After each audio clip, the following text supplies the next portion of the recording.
It's always going to be about the simple, small changes that you make in your everyday life that end up compounding to the massive shifts and achievements or accomplishments or accolades that you want to get to over a long period of time. What is up? Welcome to the video. I hope you're doing well. If you don't know me, my name is Ishan, and today I want to talk about something that I've had in my mind for quite some time, really.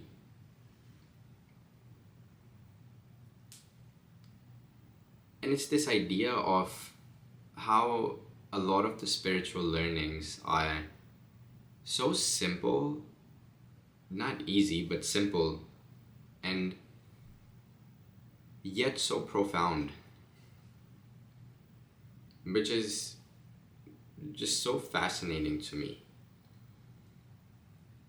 A couple months ago, I was speaking to my partner, and I came up with this learning or this realization in that conversation about something about my life. I can't remember what it was, and she responded with saying, that's so simple but also so profound. And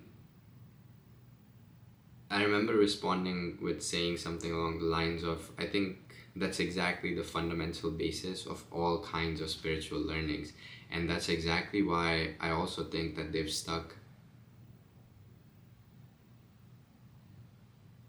That's the reason why they're still applicable to our current life, even though some of these spiritual learnings had been written centuries ago. Especially the ancient Eastern texts like Gita that I'm mostly thinking about right now. But even Taoism, Buddhism, literally centuries ago, and we still find meaning, joy, purpose, satisfaction, gratification in these learnings that are applicable especially for the world that we live in today.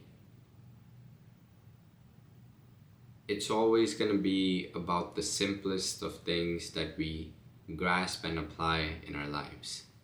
Now, this holds true, I think, for the spiritual teachings, because a lot of the stuff that I talk about in my videos, it's nothing crazy. It's literally nothing crazy. I know motherfuckers are looking for the life-changing stuff, that one video that's going to give them the secret to life, etc.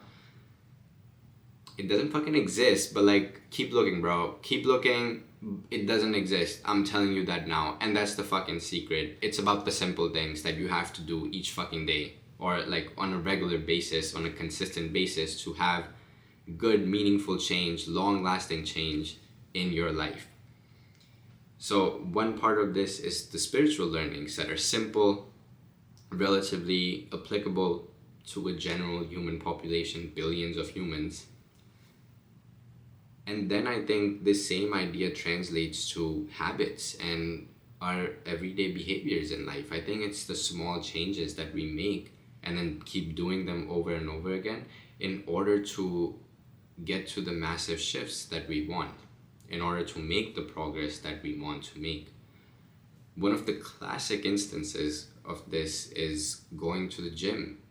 Now, whether your goal is to have better physical fitness, or if you're going for your mental health, if you want to better your physique, or you just enjoy going to the gym because it's a social place and you get to see other people. For me, I think it's all of the above. That's why I was able to get all of those out. Whatever the reason may be, you have to do it on a consistent basis for a fairly decent or long amount of time, a couple years, few years, to really see progress, to see noticeable changes. Unless your genetics just go crazy and, as soon as you start, you have all these crazy newbie gains and you look crazy. But rest assured, genetic anomalies are anomalies because they're not frequent, or they're not present. Anomalies are anomalies because they're abnormalities from the general trends. So of course, the general population is not going to experience fast change in the gym. And this is just one of the examples that I'm thinking of, but you can take this and apply to literally any area of your life, whether that be a professional pursuit of, for instance, in my case, becoming a scientist and a researcher. Like, you can't just do that in 1 year. You have to go through the process of getting your undergrad, making sure you're building a foundational base and domain knowledge, then applying that knowledge to multiple research projects so you can understand how to do research, and then climbing your way up slowly. But in a way, this is exactly what creates lasting change. If you were able to have something really quickly, it won't it won't be lasting. It won't last for a long period of time. And this is really what I'm getting at now that I'm speaking out loud, is the ideas of instant and delayed gratification. This motherfucker over here is constantly pushing us for instant gratification. And that's exactly what happens when you're scrolling. As soon as you see a reel that makes you laugh, you get this dopamine hit, and then you scroll to the next one. Most likely it's not gonna make you laugh as much, because that's how the algorithm works. They keep giving you they know what you want, but they still only give you that in bits and pieces every few reels, so you keep scrolling for that one small dopamine hit. And this is one of the classic examples of instant gratification, of how you feel really, really good, or you feel good to a certain extent when you're scrolling in that moment for 15, 20, 30, however long you scroll. And then after that, you feel like shit, and you feel like you didn't get anything out of that time. Whereas for something like working out, you don't always feel good during, but then you feel really good after. And that after feeling lasts kind of longer than the dopamine hits that you get from scrolling. It's just a comparison for one instance, but I want to just give an example to generalize this idea for our different facets of life, because we should be aiming for delayed gratification, because that's what creates the lasting change. That's what brings us true joy that we take with us and feel for an extended period of time. Now, there's a lot of science, there's a lot of neuroscience behind this as well. And I actually was listening to Dr. K, Healthy Gamer. I don't know if that's his tag, but dude, amazing fucking dude. You know, medically licensed doctor, but is also versed in Ayurveda and like Eastern medicine, and also a therapist. So this guy is just absolutely amazing, and he was explaining about how our dopamine receptors work. Maybe I'll link that video in the description, the one that I was watching. I could explain it, but I would have to brush up a little bit and maybe write down some things before I can fully say it out loud. But like, I also can't, because I actually was pre-med back in undergrad, so and neuroscience was something that I was extremely interested in. Like, that was going to be my major when I first came in. So I learned a lot about the brain, how it works, and a lot about the nervous system. And then I also learned about that side through spirituality and getting into meditation, and how that affects the body and different parts of the brain.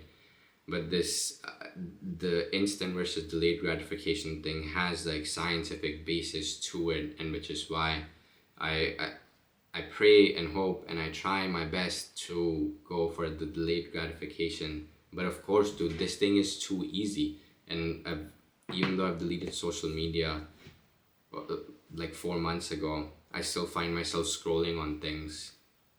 I still find myself like checking my phone, and it's just really sad that this is kind of what we've come to.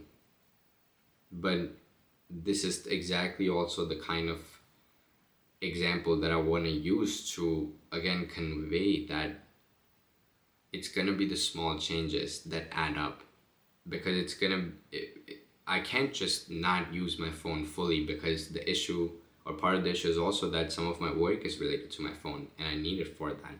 This is also the way that I stay in contact with my parents, with my family, and some of my friends. So like it is partially embedded into my life, but that doesn't mean that I can't make the small changes of setting up my phone in a way that it doesn't allow me to find these bad habits of scrolling. And partially that means deleting the apps and being more mindful and present in the moment and catching myself when I feel the need to pick up my phone or check my email or check a certain notification.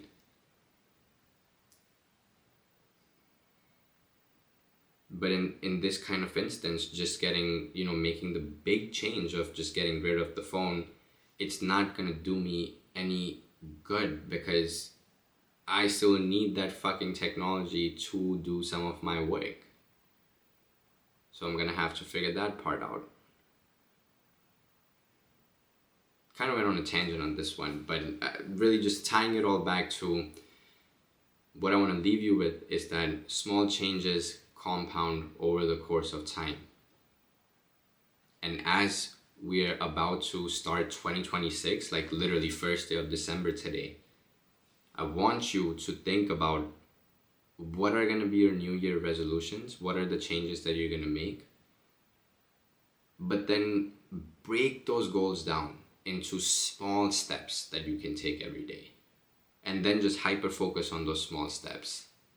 And if you do that, if you just let go of the bigger picture after you've visualized it for some time and focus on those small changes every day or on a consistent regular basis, I promise you, you will see your life change in ways that you can't even imagine right now. I'm reflecting back on my experiences and I am just so in awe, so humbled and so grateful that I started taking important, hard, small steps really early on, because I wouldn't be where I am if I didn't do that. And it's exactly why I want to put this information out for you and for future me, who's going to look back at this at a time when he's feeling a little lost, or he's feeling a little directionless, or he's feeling like, shit, like I fucked up on this and I need some advice, I need some help to really reset and start getting back into a different routine or a new routine.